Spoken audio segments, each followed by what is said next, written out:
आप सभी का हमारे इस YouTube चैनल प्रकर्ष क्लासेस में स्वागत है। आज हम भारत में लोक प्रशासन से संबंधित तीसरा वीडियो शुरू करने जा रहे हैं। इस वीडियो में हम विभिन्न अति लघुत्रात्मक और लघुत्रात्मक प्रश्नों के आदर्श उत्तर को डिस्कस करेंगे। तो चलिए शुरू करते हैं। लेकिन उससे पहले आप सभी से मेरा निवेदन है कि मेरे इस YouTube चैनल प्रकर्ष क्लासेस को सब्सक्राइब ज़रूर कीजिए और ये वीडियो यदि आपको अच्छा लगे तो इसे लाइक कीजिए, अपने फ्रेंड्स के साथ शेयर भी कीजिए। तो आइए शुरू करते हैं। अगला जो प्रश्न या टॉपिक है, संसद की वित्तीय समितियां, उनके संगठन और कार्य। यानी हम इस टॉपिक में 3 समितियों का विश्लेषण करेंगे। लोक लेखा समिति, सार्वजनिक उपक्रमों पर जो है समिति, और मितव्ययता समिति। तो सबसे पहले देखते हैं लोक लेखा यानी पब्लिक अकाउंट्स कमेटी। इसका संगठन देखते हैं। संगठन में लिखा है कि इसमें कुल 22 सदस्य होते हैं, जिसमें लोकसभा से 15 सदस्य और राज्यसभा से 7 सदस्य एक एक वर्ष के लिए चुने जाते हैं। इसके अध्यक्ष की जहाँ तक बात है इस समिति के, तो वो विपक्षी जो संसद में विपक्षी दल है उसके सदस्यों में से लोकसभा अध्यक्ष द्वारा नियुक्त किया जाता है। तो विपक्षी पार्टियों का सदस्य रहता है, और लेकिन यदि लोकसभा का उपाध्यक्ष इसका सदस्य चुन लिया जाए तो वही इसका अध्यक्ष भी बन जाता है। आगे देखिए, सदस्यों का कार्यकाल 1 वर्ष होता है, लेकिन परंपरा अनुसार प्रत्येक सदस्य दोबारा चुना जाता है, अतः उसका कार्यकाल वास्तव में कितना हो जाता है, 2 वर्ष। तो ये 15 और 7, सिंपली यही प्रश्न पूछा जाता है संगठन क्या है। तो 15 लोकसभा से, 7 राज्यसभा से, कुल मिला के 22 सदस्य इसमें होते हैं। इसका जो अध्यक्ष होता है वो लोकसभा अध्यक्ष द्वारा नियुक्त किया जाता है। विपक्षी जो पार्टियां यानी जो राजनीतिक दल सरकार का हिस्सा नहीं है, उस राजनीतिक दल से जो है इसका अध्यक्ष लोकसभा अध्यक्ष नियुक्त करता है। और यदि लोकसभा का उपाध्यक्ष ही इसका सदस्य चुन लिया जाए तो फिर वही इसका अध्यक्ष भी बनेगा। कुल मिला के कार्यकाल 1 वर्ष होता है। अब कार्य देखिए इसकी क्या कार्य हैं। समिति संसद द्वारा पारित विनियोग जो है, हमने देखा विनियोग अलग अलग जो है मंत्रालयों के लिए अनुदान मांगों के रूप में कंसोलिडेट करके पारित किए जाते हैं। तो इसके लिए आप बजट वाला जो हमारा वीडियो है उसको, दोनों वीडियो ज़रूर देखें।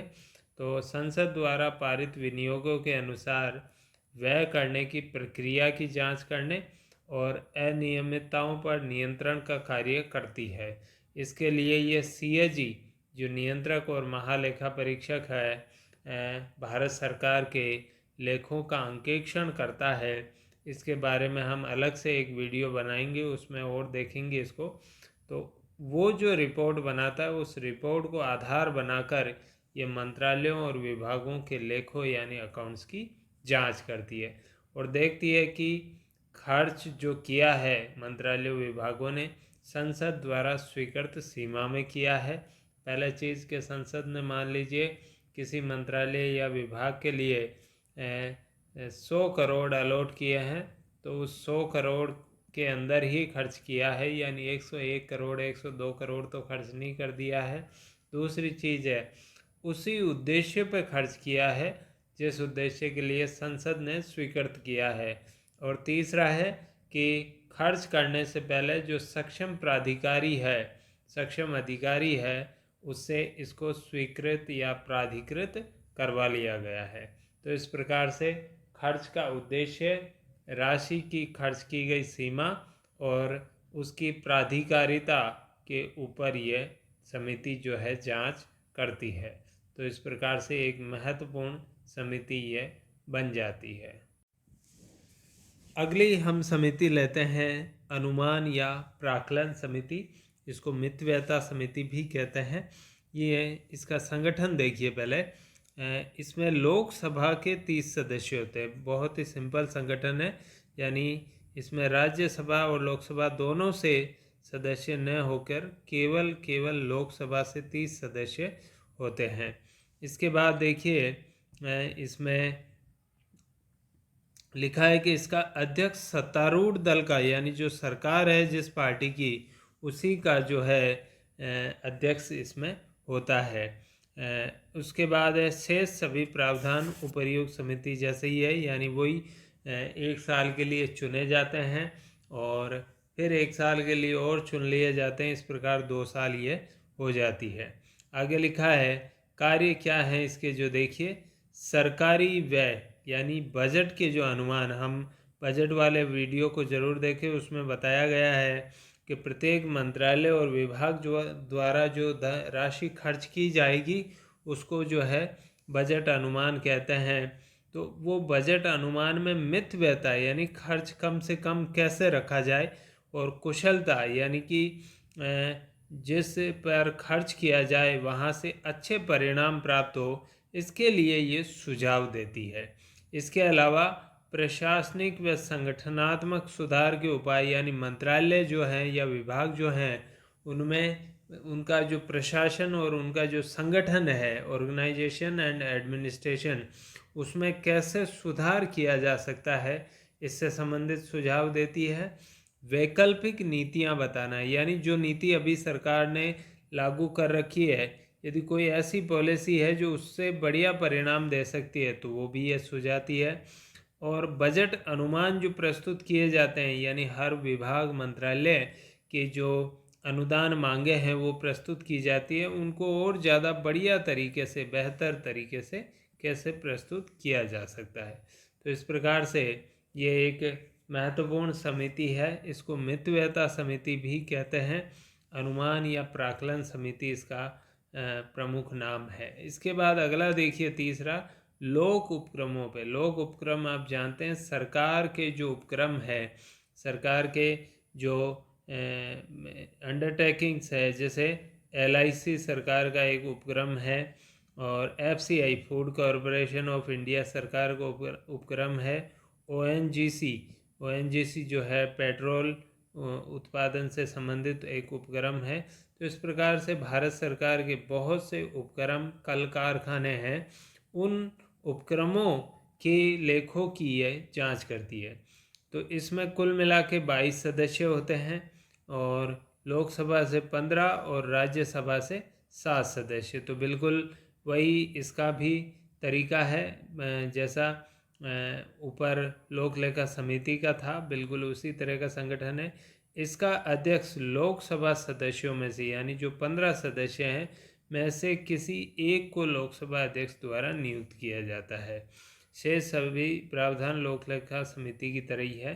तो अध्यक्ष की जहाँ तक बात है, इसका अध्यक्ष बनेगा लोकसभा के जो 15 सदस्य हैं। अब इसमें यह नहीं है कि सत्तारूढ़ दल का बनेगा या विपक्षी पार्टियों का बनेगा, ऐसा कुछ नहीं है, किसी का भी बन सकता है। जबकि लोक लेखा समिति में देखा हमने विपक्षी पार्टियों का बनेगा, अनुमान समिति में देखा हमने कि सत्ताधारी जो पार्टी है जिसकी सरकार है उसका बनेगा। लेकिन इसमें है कि राज्यसभा के जो 7 सदस्य हैं इनमें से अध्यक्ष नहीं बनाया जाता है। अब इसके कार्य देखिए। लोक उपक्रम, अभी मैंने कुछ उदाहरण दिए कि रिपोर्ट्स और अकाउंट्स की जांच करना। लोक उपक्रमों पर CAG की रिपोर्ट की भी जांच करती है। यह देखना कि सार्वजनिक उपक्रम या लोक उपक्रम जो है का संचालन स्वस्थ व्यापारिक सिद्धांतों के अनुसार हो रहा है या नहीं हो रहा है। यानी व्यापारिक सिद्धांत है मुनाफा कमाना, तो उसके अनुसार ये संचालित हो रहे हैं या नहीं हो रहे। कहीं ऐसा तो न हो कि इनको जो है जानबूझ के ऐसे काम किए जा रहे हैं इन उपक्रमों में कि इनको घाटा हो जाए। तो यह देखना भी इस समिति का कार्य है। आइए अगला पॉइंट डिस्कस करते हैं। अखिल भारतीय सेवाओं के नाम। 3 प्रकार की अखिल भारतीय सेवाएं हैं, ये इनको बिल्कुल याद रखें, बार बार पूछा जाता है। पहली है भारतीय प्रशासनिक सेवा, जिसे कहते हैं IAS, इंडियन एडमिनिस्ट्रेटिव सर्विसेज। दूसरा है भारतीय पुलिस सेवा यानी इंडियन पुलिस सर्विस IPS। और तीसरी जो अखिल भारतीय सेवा है वो IFS है, इंडियन फॉरेस्ट सर्विस, भारतीय वन सेवा। अखिल भारतीय सेवाएं वह सेवाएं होती है जिनके अधिकारियों को भारतवर्ष में कहीं भी नियुक्त किया जा सकता है। तो ये हमारी 3 सेवाएं हैं। इसके बारे में ज़्यादा अब आगे हम देखेंगे, फ़िलहाल इतना देखें। 3 सेवाएं हैं। 3 सेवाओं में भी 2 जो सेवाएं हैं IAS और IPS, ये अंग्रेज़ों द्वारा हमें दी गई है, यानी इनका गठन अंग्रेज़ों हमारे जो ब्रिटिश शासन था उसी दौरान हो गया था। और तीसरी जो सेवा IFS, भारतीय वन सेवा, इसका गठन हमने बाद में यानी देश आज़ाद होने के बाद किया है।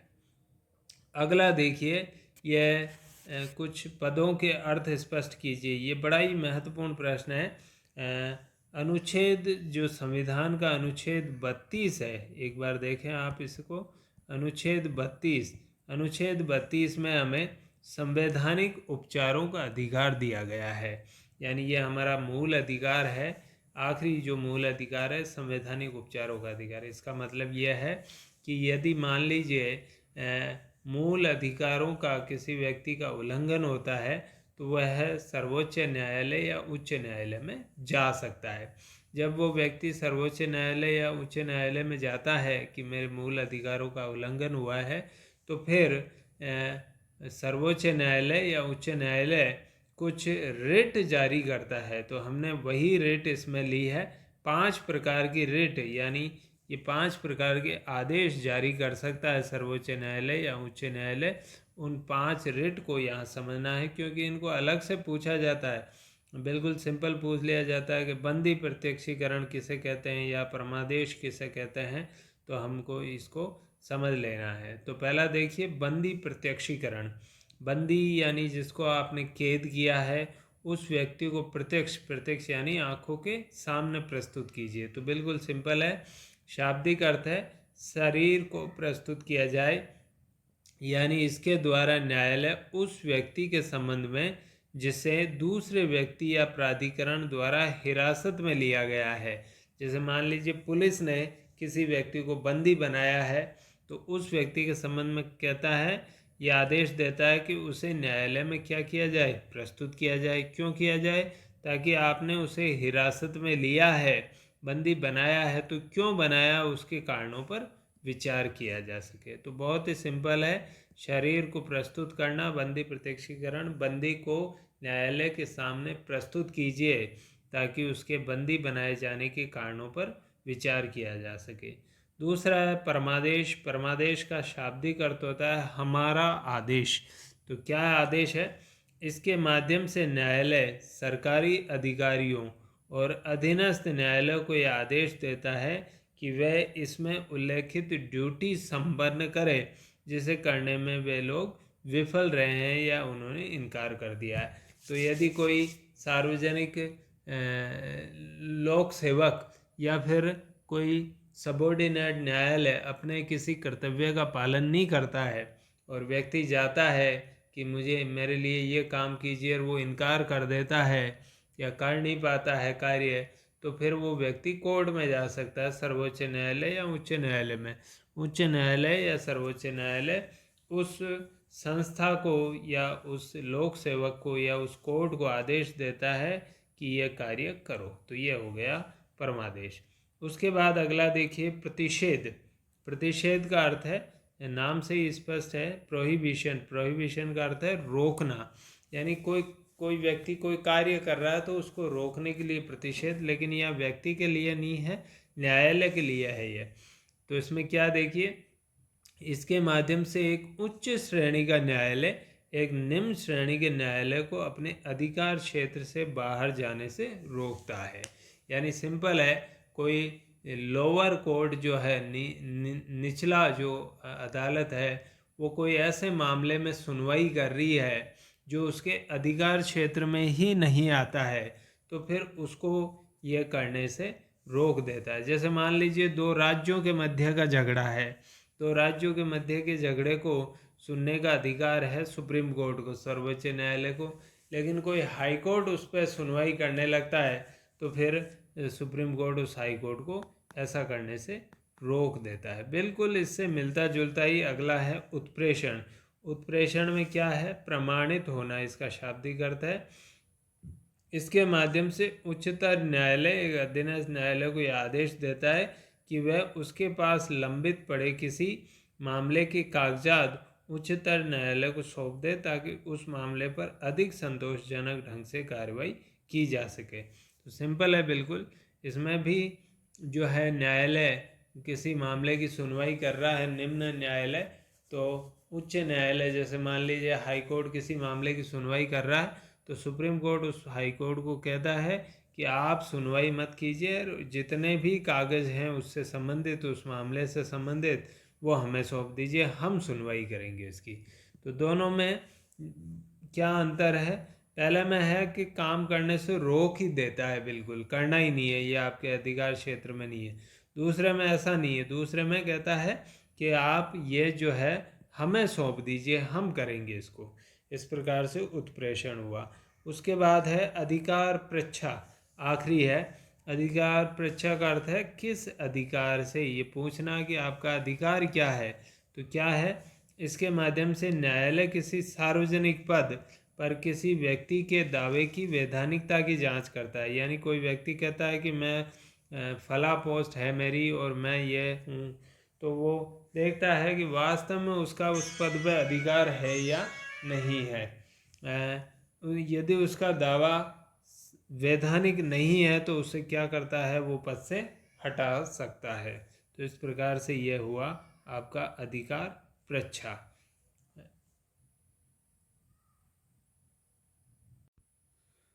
अब अगला पॉइंट लेते हैं हम। कुछ टर्म्स हैं, फिर एक बार निम्नांकित पदों के अर्थ स्पष्ट कीजिए। ये जो है हमने देखा कि प्रशासन पर संसद का नियंत्रण किस प्रकार से होता है उससे संबंधित है। तो इनको हम एक एक करके देखते हैं।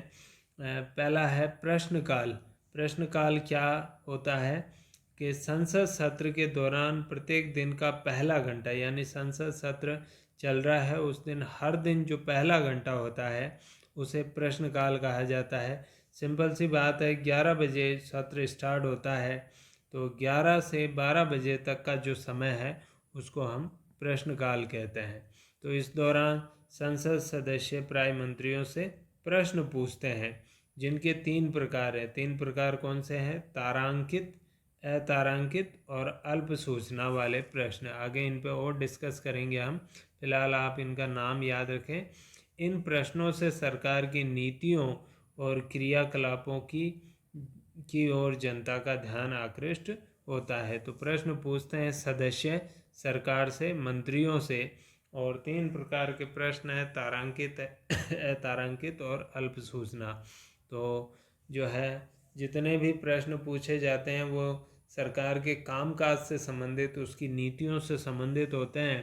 तो जब संसद में ये प्रश्न पूछे जाते हैं और इनका जब उत्तर मंत्री देते हैं तो सरकार की ओर जनता का ध्यान जाता है। फिर अगला देखिए शून्यकाल।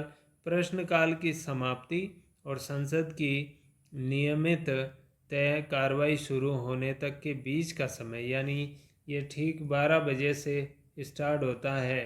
12 बजे से 12 बजे शून्य बजना कहते हैं उसको, इसलिए इसका नाम भी शून्यकाल किया गया है, जिसमें सदस्य समसामयिक यानी वर्तमान में जो विषय चल रहे हैं उन पर बिना किसी पूर्व सूचना के प्रश्न पूछ सकते हैं। तो प्रश्नकाल में भी प्रश्न पूछते हैं, शून्यकाल में भी पूछते हैं, लेकिन शून्यकाल में बिना कोई पहले सूचना दिए कि हम यह प्रश्न पूछेंगे, सदस्य तुरंत प्रश्न इसमें पूछ सकते हैं, जबकि प्रश्नकाल में पूर्व सूचना देना जरूरी है।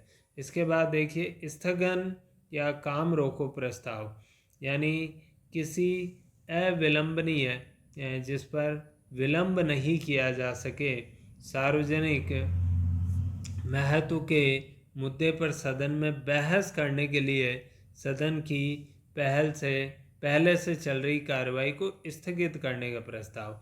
यानी सिंपल है, कोई ऐसी घटना घटित हो गई है जिसके जो बहुत ही अर्जेंट स्वभाव की है और संसद चाहती है, संसद के सदस्य चाहते हैं कि उसके ऊपर बहस हो, तो फिर वो ये करते हैं कि जो अभी कार्यवाही चल रही है संसद में उसको तो रोक दिया जाए, स्थगित कर दिया जाए। इसीलिए कहा है काम रोको, यानी जो काम अभी चल रहा है उसको रोका जाए और इस जो जो नई घटना घटित हुई है इसके ऊपर संसद में चर्चा की जाए। तो इससे सदन का सामान्य काम कुछ समय यानी ये अधिकतम 3 घंटे की चर्चा हो सकती है, 3 घंटे तक रुक जाता है। इसकी बहस के बाद मत विभाजन होता है। यदि प्रस्ताव स्वीकृत भी हो जाए तो ये केवल सरकार की निंदा मानी जाती है, इससे सरकार अपदस्थ नहीं होती। ये महत्वपूर्ण है। जिस प्रकार से अविश्वास प्रस्ताव होता है वैसा इसमें नहीं है। प्रस्ताव जैसे मान लीजिए सरकार के खिलाफ गया है, यानी विपक्षी सदस्य ये प्रस्ताव लेके आए हैं और वो पारित हो गया, तो भी सरकार इससे हटती नहीं है। केवल इतना होता है कि सरकार की एक प्रकार से निंदा हो जाती है। ध्यानाकर्षण प्रस्ताव किसी अविलंबनीय सार्वजनिक महत्व के किसी मुद्दे पर मंत्री का ध्यान आकृष्ट करने और उससे आधिकारिक स्पष्टीकरण प्राप्त करने के लिए सदस्यों द्वारा पीठासीन अधिकारी की पूर्व अनुमति से ये प्रस्ताव लाया जाता है। यानी ये प्रस्ताव भी काम रोको प्रस्ताव के जैसा ही है। ये भी अविलंबनीय सार्वजनिक महत्व की कोई बात है उस पर मंत्री का ध्यान आकृष्ट हो सके और मंत्री उस पर अपना जवाब दे सके, इसलिए ये प्रस्ताव लाया जाता है। इसमें पहले पूर्वानुमति लेनी पड़ती है, जो आसन पे जो विराजमान है अध्यक्ष हो या उपाध्यक्ष हो उससे पूर्वानुमति लेनी पड़ती है। इसके बाद देखिए अगला है निंदा प्रस्ताव, यानी सरकार की किसी नीति या कार्य की निंदा करने के लिए लोकसभा में लाया जाता है। तो ये केवल लोकसभा में आता है, लेकिन ये पारित भी हो जाए तो भी सरकार को त्यागपत्र नहीं देना पड़ता। ये बिल्कुल उसकी तरह ही, काम रोको प्रस्ताव की तरह ही है। सरकार गिरती नहीं है पर निंदा जरूर हो जाती है। आगे देखिए अविश्वास प्रस्ताव, ये बड़ा महत्वपूर्ण है। ये सरकार को गिरा देता है यदि पारित हो जाए। मंत्री परिषद का लोकसभा में विश्वास या बहुमत परखने के लिए विपक्ष द्वारा लाया जाता है। इसके अंत में लोकसभा में मत विभाजन यानी वोटिंग होती है और यदि ये पारित हो गया तो फिर सरकार को जाना पड़ता है, त्यागपत्र देना पड़ता है। तो ये बड़ा ही महत्वपूर्ण है। सरकार का सदन में, लोकसभा में बहुमत है या नहीं है, ये परखने के लिए ये लाया जाता है। इसके बाद देखिए धन्यवाद प्रस्ताव, यानी ये बिल्कुल राष्ट्रपति के अभिभाषण के लिए आता है। तो देख लीजिए इसको भी। प्रत्येक आम चुनाव, हर 5 साल के बाद आम चुनाव होते हैं, के बाद पहले सत्र में और प्रत्येक वित्तीय वर्ष के पहले सत्र में राष्ट्रपति का अभिभाषण होता है। हर चुनाव के तुरंत बाद जब सदन आहूत होता है तो पहला जो सत्र होता है उसमें और हर साल जो पहला सत्र है, वित्तीय वर्ष में जो पहला सत्र है उसमें राष्ट्रपति एक स्पीच देता है। ये भाषण सरकार ही तय करती है और राष्ट्रपति इसको बोलता है। उसमें सरकार की उपलब्धियों का वर्णन होता है। तो इसके ऊपर फिर जो उसके सरकार के जो सदस्य हैं वो संसद में राष्ट्रपति को धन्यवाद देने के लिए एक प्रस्ताव लाते हैं, उसे कहते हैं धन्यवाद प्रस्ताव, जो लोकसभा में पारित होना आवश्यक है। ये बड़ा महत्वपूर्ण है। ये बिल्कुल अविश्वास प्रस्ताव की तरह हो गया, वरना सरकार, यदि ये प्रस्ताव पारित नहीं होता है तो सरकार को त्यागपत्र देना पड़ता है। अगला पॉइंट देख लेते हैं एक छोटा सा और जल्दी से। राष्ट्रपति पद की योग्यताएं क्या है? कोई व्यक्ति राष्ट्रपति बनना चाहे तो कैसे बन सकता है? पहला है कि वो भारत का नागरिक हो, दूसरा है उसकी आयु 35 वर्ष हो चुकी हो, तीसरा है कि वो लोकसभा का सदस्य बनने की योग्यता रखता हो, यानी लोकसभा सदस्य बनने के लिए जो आवश्यक योग्यताएं हैं वो रखता हो, और चौथा है किसी सरकार के अधीन लाभ के पद पर न हो, यानी लाभ के पद पर कार्य नहीं कर रहा हो। तो इस प्रकार से कुछ लाभ के जो पद घोषित कर रखे हैं सरकार ने, जैसे सरकारी कर्मचारी न हो, सरकार के जो उपक्रम हैं उनसे पैसा न ले रहा हो, तो इस प्रकार से कोई प्रॉफिट का जो पोस्ट है उसके ऊपर कार्यरत न हो। तो यह राष्ट्रपति पद की योग्यताएं हैं। इस वीडियो में हम इतना ही रखेंगे और अगले वीडियो में कुछ और टॉपिक लेंगे राष्ट्रपति से संबंधित, अन्य जो भारत में लोक प्रशासन से संबंधित अन्य बातें हैं उनसे संबंधित। तो तब तक के लिए धन्यवाद आप सभी का। इस वीडियो को लाइक ज़रूर कीजिए, सब्सक्राइब कीजिए मेरे चैनल को और वीडियो को अपने दोस्तों के साथ शेयर भी कीजिए।